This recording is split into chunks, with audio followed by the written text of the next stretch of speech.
Good afternoon, everybody. My name's Tanya Penovich from the Castan Centre, and we have an action-packed fourth session this afternoon. So I'll introduce each speaker in turn. The first this afternoon is Professor Samina Yasmeen, and she's the Director of the Centre for Muslim Studies and Societies and lectures in political science and international relations in the School of Social and Cultural Studies at the University of Western Australia. Now, Samina has written extensively. She's written, edited and co-edited numerous books and studies and papers, too numerous to mention here, but you can read them in her bio in your conference pack. She's a specialist in political and strategic developments in South Asia, particularly Pakistan, and she's arrived recently on the plane from Pakistan, so she's looking very bright-eyed and bushy-tailed in the circumstances.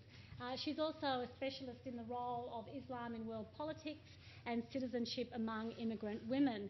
And I know that at least one master's student in this room has come today specifically to hear Professor Yasmeen and is very inspired by her work. Professor Yasmeen today will talk about Islamophobia and multicultural Australia.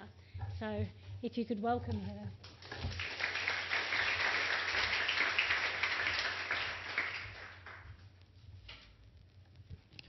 Thank you very much. I'm glad you mentioned, everyone, that I'm jet-lagged.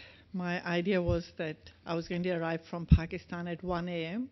and take the flight at 9 a.m. Luckily, my husband, Professor Trevelyan, who's sitting there, kindly informed me that I could actually leave the next day. So the fact that I'm standing up here goes a lot to what he has thought about and managed to bring me here.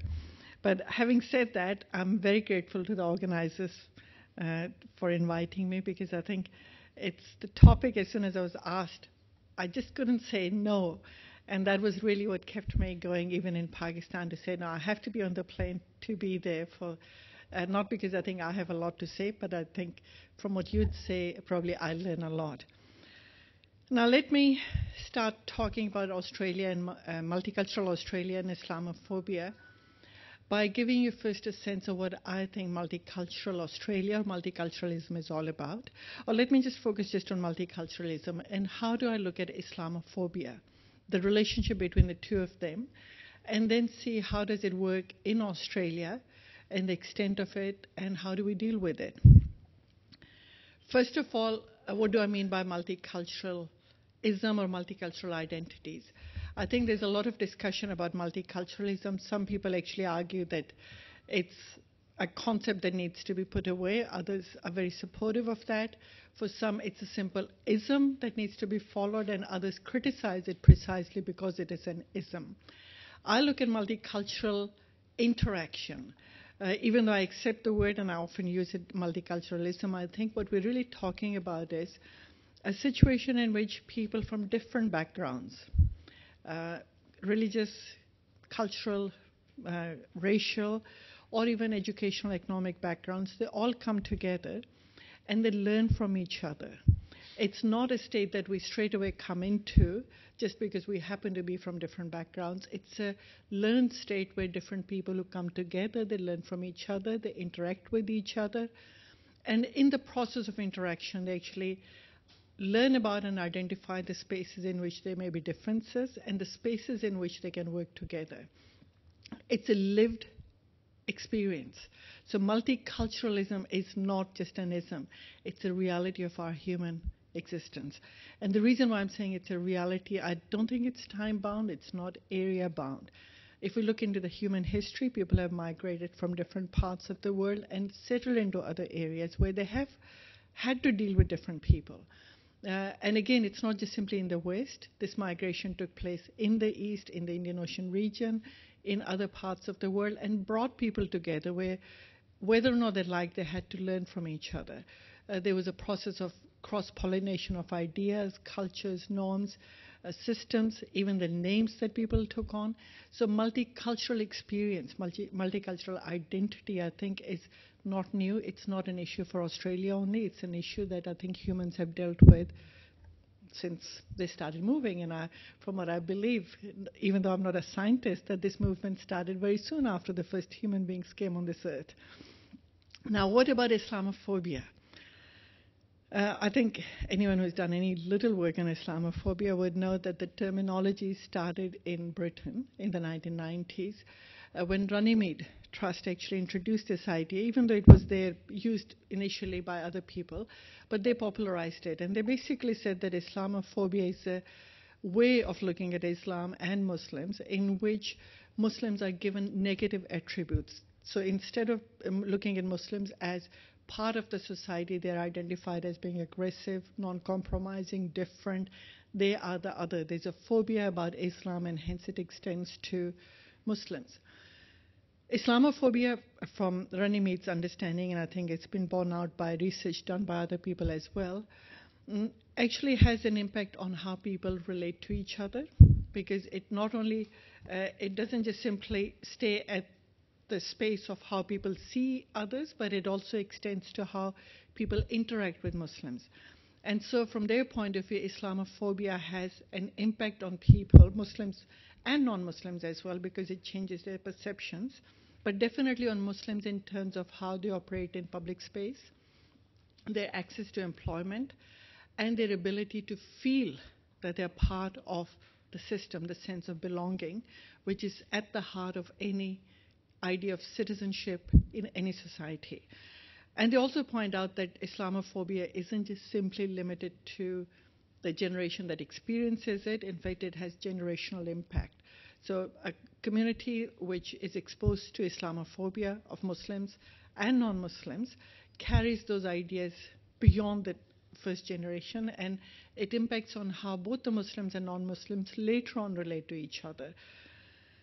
Now, given the fact that Islamophobia as an idea emerged in Britain, I guess it's interesting that it's finally started finding its place in Australia as well.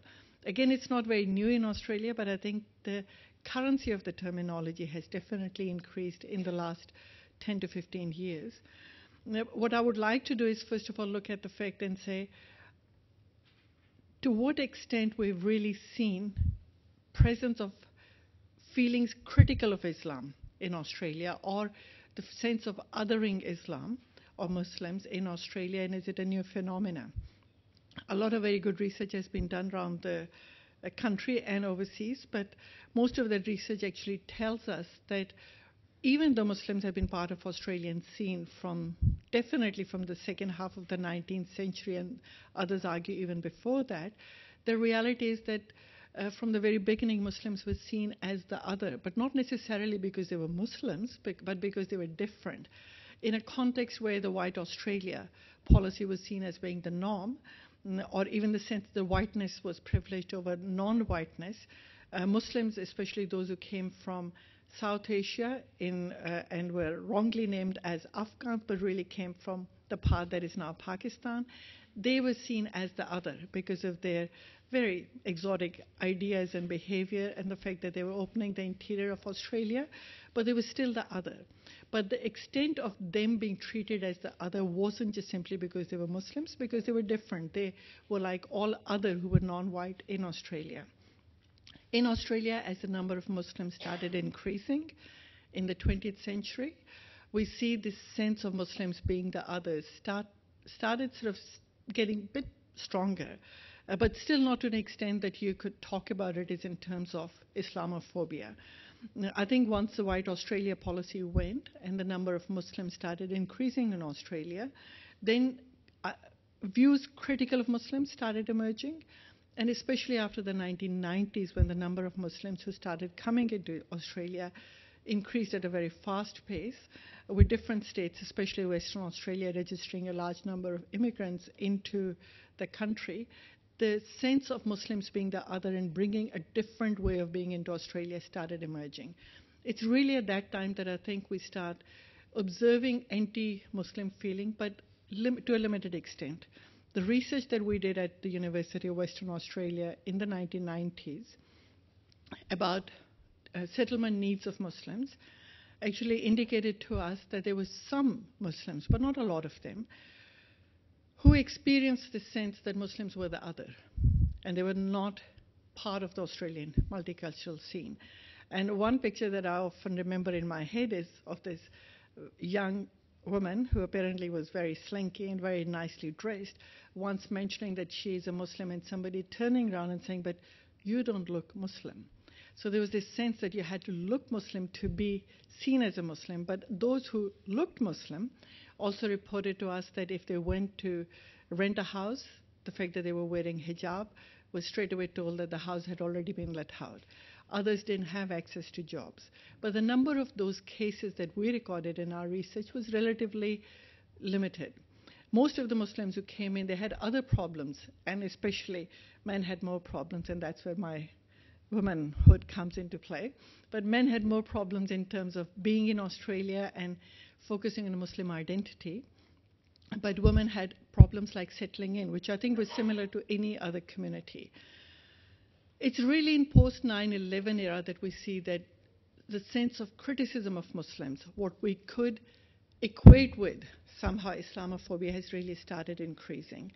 And again, I would say that we have to be very careful because it's not full-blown Islamophobia. I would refer to it as a creeping Islamophobia, where there are areas in which people have started looking at Muslims as the threat and they've started reacting to them as a threat.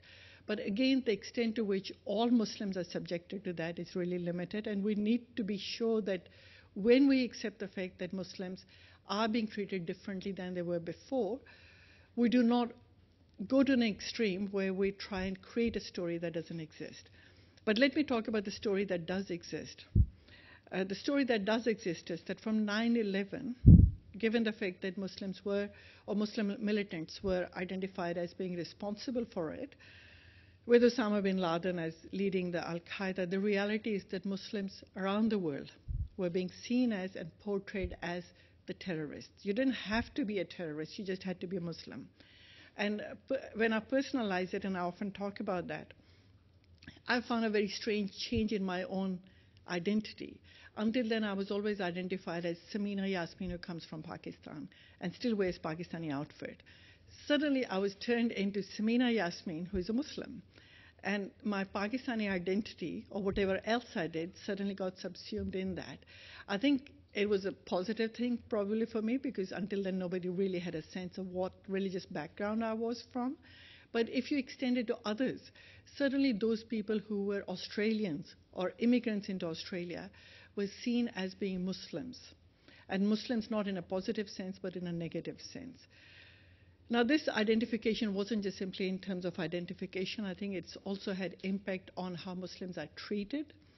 We've done research in the last 6 years or so with interviews with Muslims and non-Muslims, and it turns out that there are increased incidents in which Muslims, because they happen to look Muslim, are treated differently.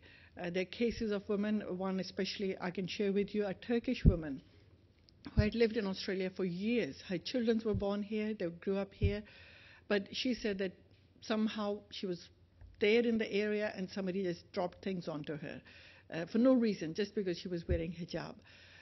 When she took on hijab, her family was happy, but others obviously weren't happy.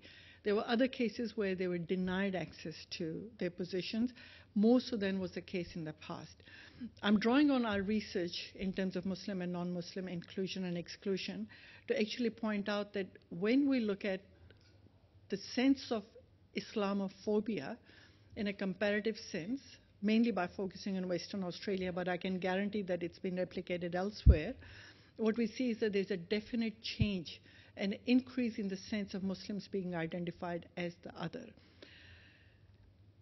After 9/11, I think what's also happened is that as a result of that, there have been interests that have emerged that actually promote this sense of Islamophobia. I can go on listing, but I hope I have still got 10 minutes. Good. Let me list them so that the interests that I think have played a very significant role in it can help us to see what has really happened in the space. I think media has played a very important role in this whole process, partly because media thrives on information, thrives on giving you nice stories. And what's happened in this whole process of Islamophobia is that a very particular image of what Muslims are all about has been portrayed in the media, which is very specific. It is men who wear caps, have beards, normally have short trousers, and if you don't focus on that, that's your good luck.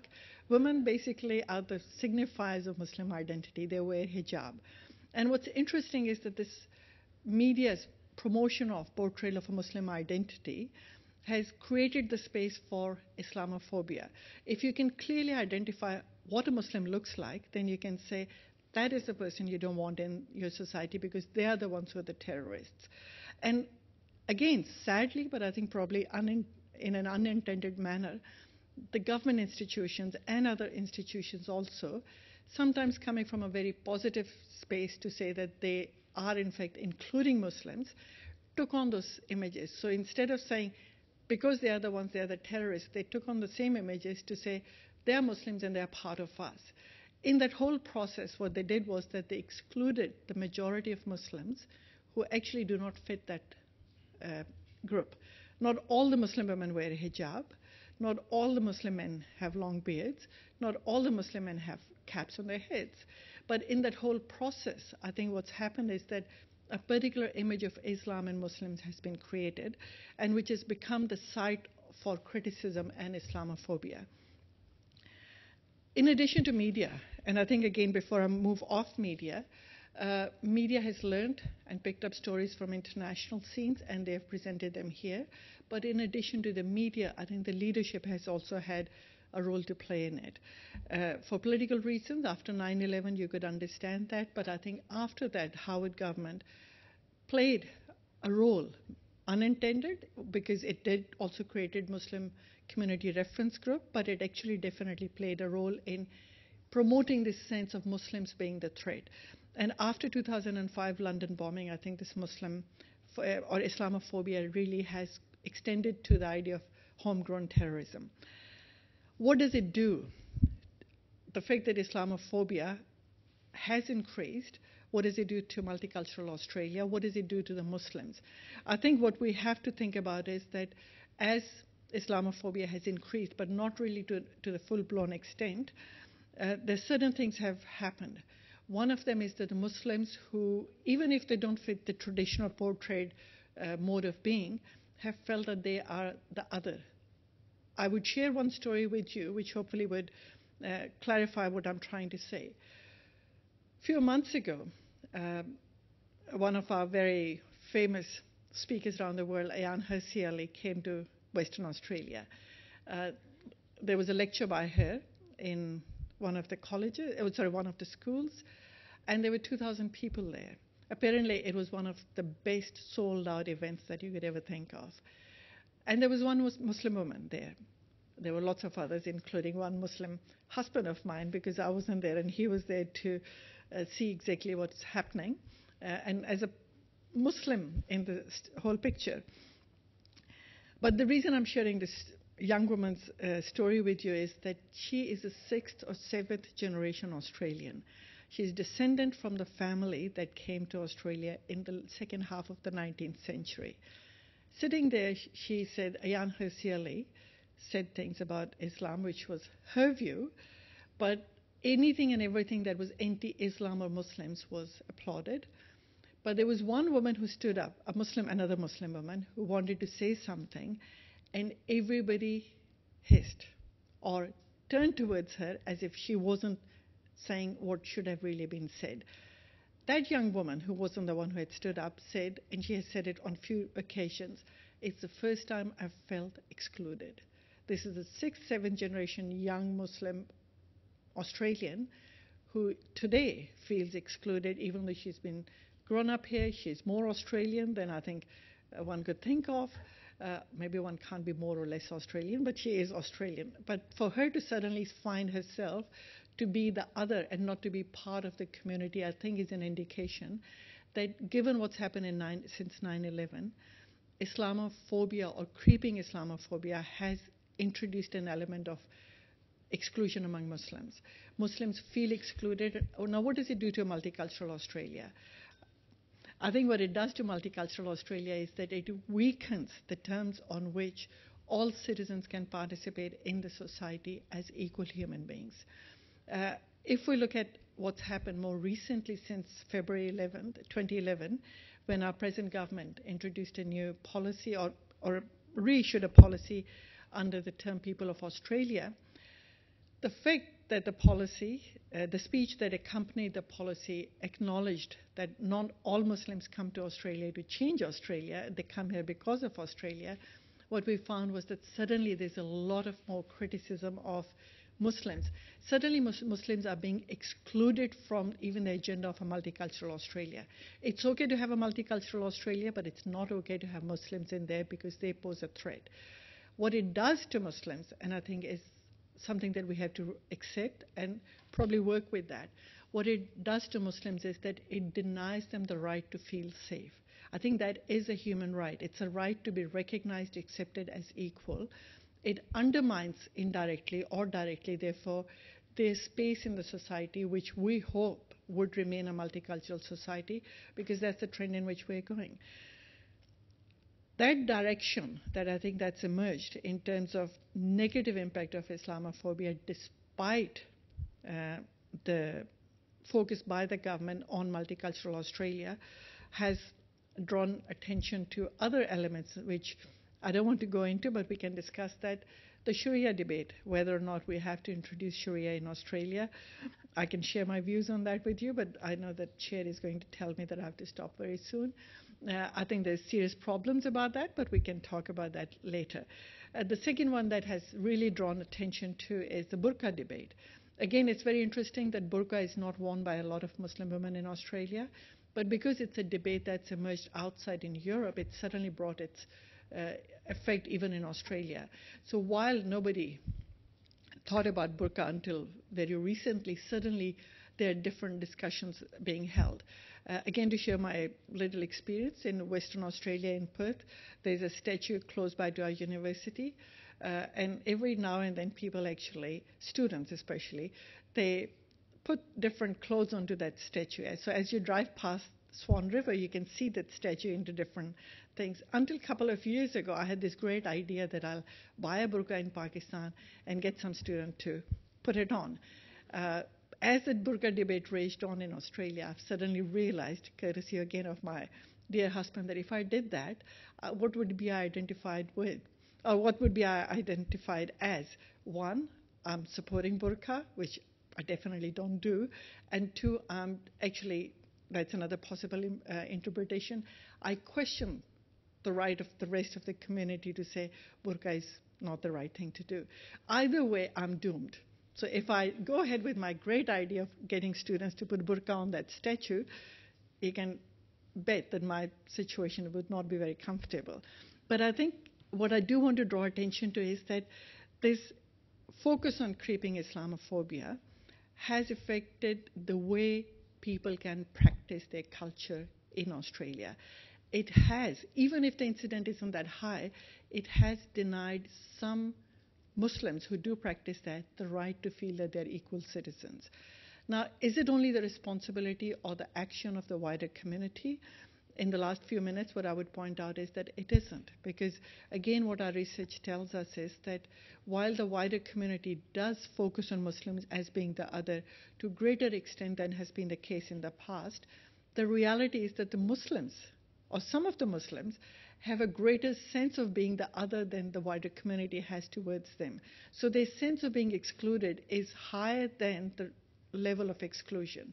I think these Muslims who have that sense do need to actually shift their position as well, because until that shift takes place on all counts, we actually do not really get to a situation of a really multicultural Australia. Now, in that, who plays a role? I think in that, one thing that some people have started introducing the idea of non-governmental individuals at the United Nations level, but what I refer to as the nodes of authenticity. I think nodes of authenticity can play a role in the Muslim space in Australia and elsewhere. These are the people who, for one reason or another, are seen as having some connection to the wider community, or some idea of what Australian multicultural space is all about, I think those individuals within Australian Muslim population have a responsibility to open up the space for Muslims who are not interacting with the wider community. Without that interaction, we get stuck in the situation where if the media and some selected politicians play up Islamophobia card, there is no way that you can change that opinion, because the images that the wider community would see would be only limited. And I guess in that sense, what I'm really getting to the end is that if we are to make sure that Australia continues to grow as a multicultural country, and even as the number of Muslims in Australia continue to grow, if the relationship between Islam and multicultural Australia is to be made positive, once again, what we need to do is to take up the responsibility, not simply through the government and through the businesses, but also by Muslim agencies, Muslim agents, nodes of authenticity, who can be the connectors between the Muslim and the non-Muslim space. It's only in that we will be able to stem the tide of not the fully blown existing Islamophobia, but the creeping Islamophobia. I'll stop here, and I'm more than happy answering questions. Thank you. Do you want me to come back? Thank you very much, Professor Yasmeen, for a fascinating discussion. We have about 10 minutes for questions before we move on to our next speaker. Just at the back there. Second, that's it. Alexandra Janicic, I work with the Department of Planning and Community Development. Is the lawyer there? Is it loud enough? No, it's not really. Working. No.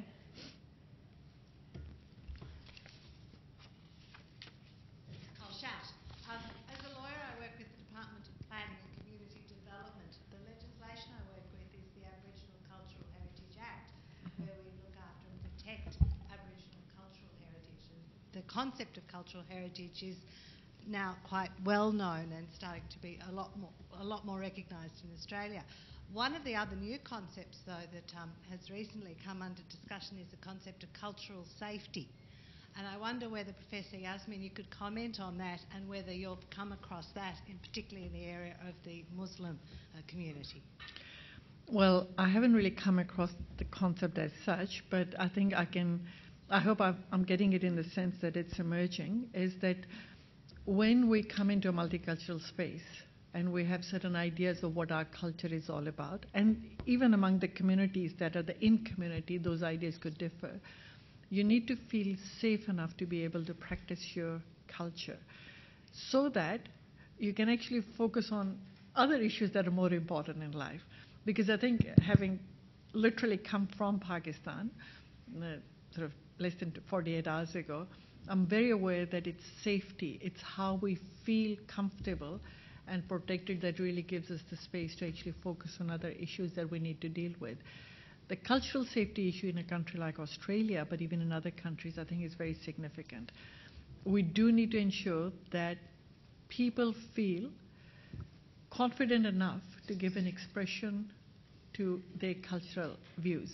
But having said that, I think, again, I'm not familiar with the concept that you have mentioned, but I'm giving you my sense of how I would perceive this idea. I think once we talk about cultural safety, we cannot expect a system that actually runs on the rule of law to give up its focus on the rule of law to take into account practices that may not be egalitarian or equitable.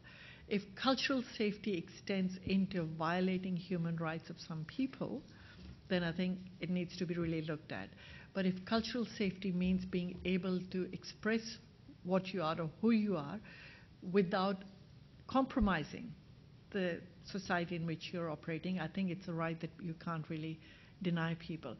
Again, extending it a little bit to the way I think question of Muslim cultural practices has come about, I'm very careful, or I'm very aware of the fact that because of this particular portrayal of Muslims has proceeded both by the media but also by some Muslims, we have come to one focused view of what safety means for Muslims.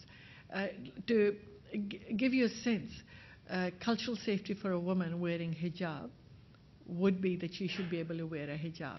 But in the same way, we also need to make sure that that portrayal of a woman is not carried out to an extent that the woman who doesn't wear hijab is made to feel, both by the Muslim and the non-Muslim community, that she's not a Muslim because she doesn't fit the mold.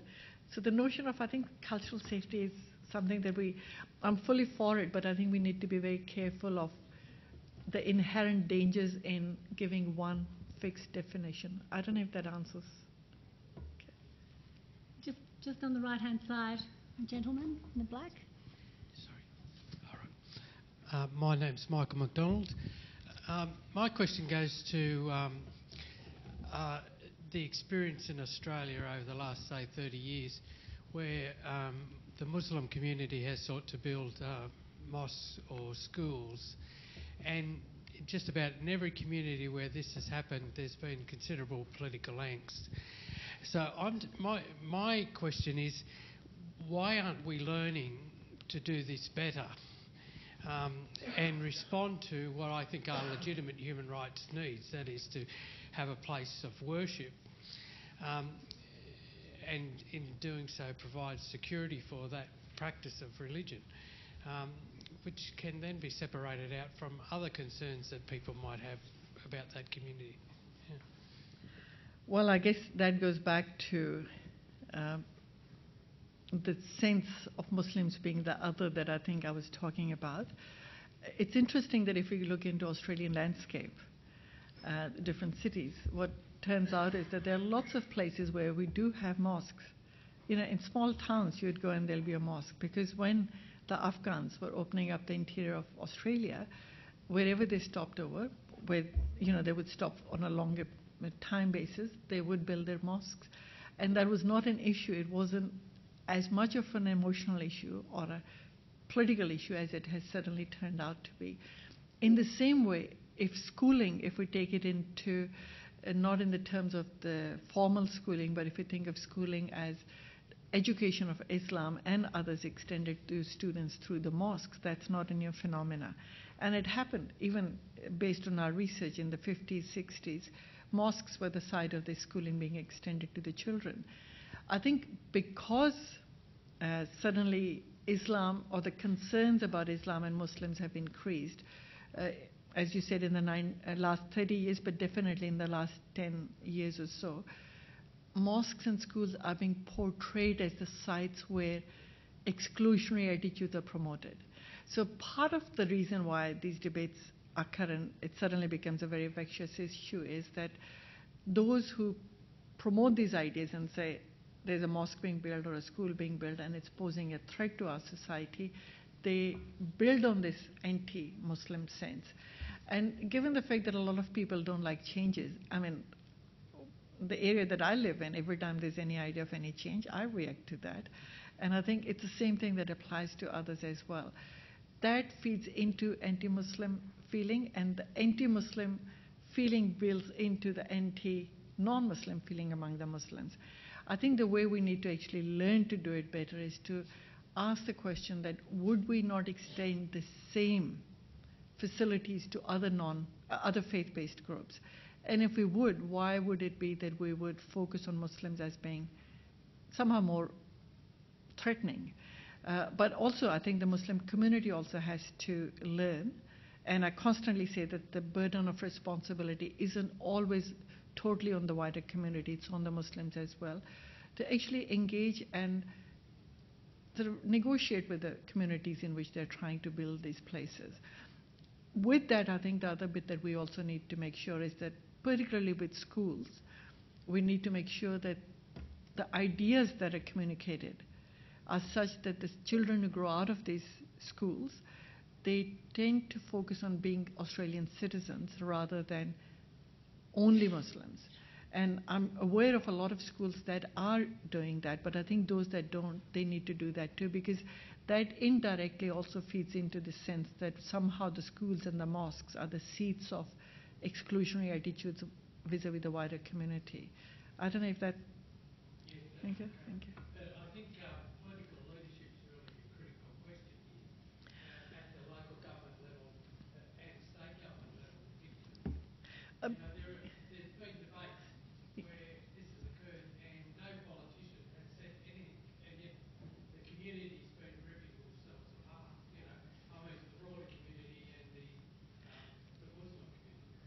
Well, I fully agree with you that the leadership is important, but I'm giving you my sense as an academic who deals with the younger generation.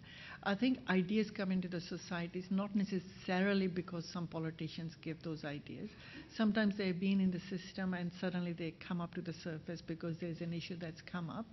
Politicians and others, leaders definitely have a responsibility. That's what I've just said, non-governmental or other nodes of authenticity. But I think the societies also has a responsibility to learn. And again, it can't be one-way learning, because you can't say that the wider Australian community needs to learn about Muslims. But what about the Muslims learning about the wider community? Unless and until the learning happens both ways, what we end up with is one-sided focus on issues. And that again feeds into inequality, which I think is counterproductive for multicultural identities. I'll be quick next time. Okay, I think we'll have to move on quickly. I know there have been a couple of hands up, so I think Linda and Patrick will do you in turn quickly, and I'll be quick. if we can, because otherwise we'll run out of time. So Linda, do you want to go first?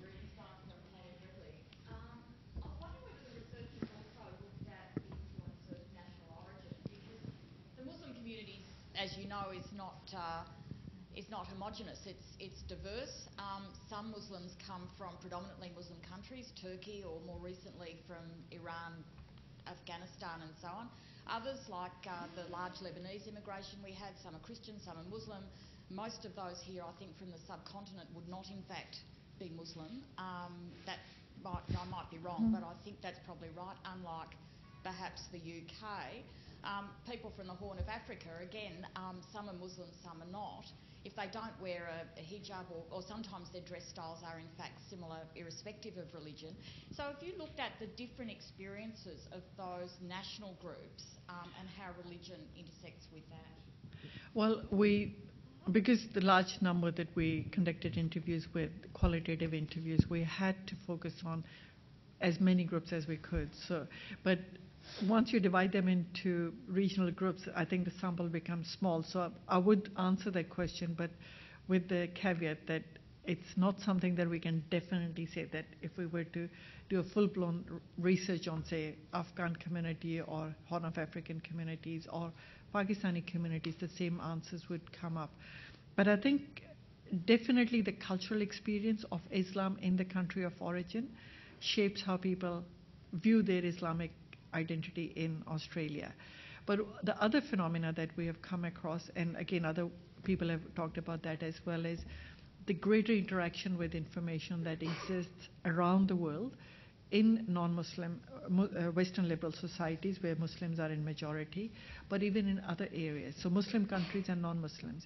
That information actually gets into Australia, internet or word of mouth or SMS or whatever else, and it actually shapes identities, not just simply of the young, but even of the not so young people. And while they may be from, say, Turkish background, and while they may have come here as what I would refer to as very moderate Muslims, their exposure to that information could shift them into another space.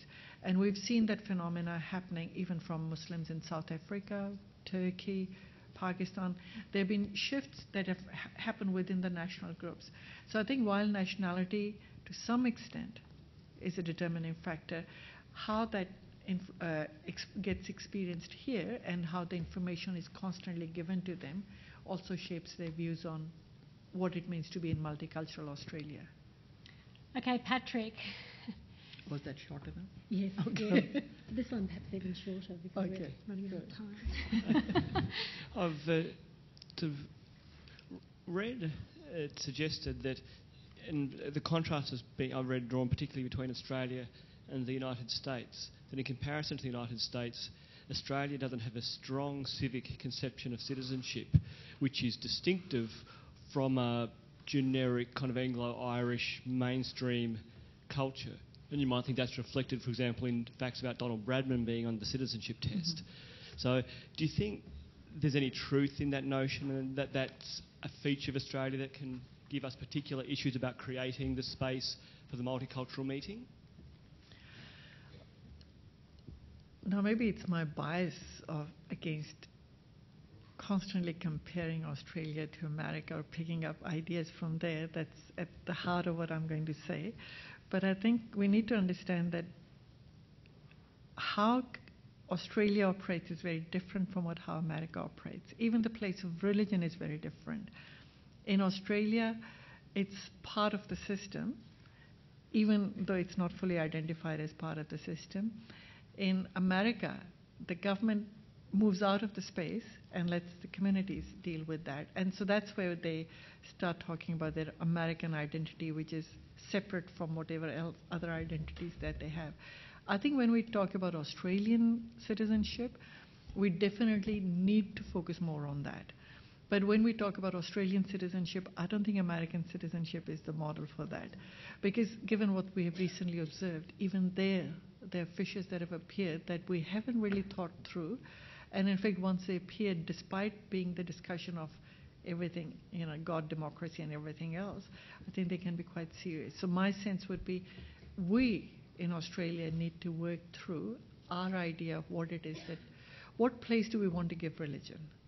And how do we want to deal with people? And how do we want to make sure that different ideas of religious practices are continued without compromising human rights standards, but also by giving people a sense of safety and security so that they can really portray themselves as true citizens and they can participate as full citizens. I don't know if that...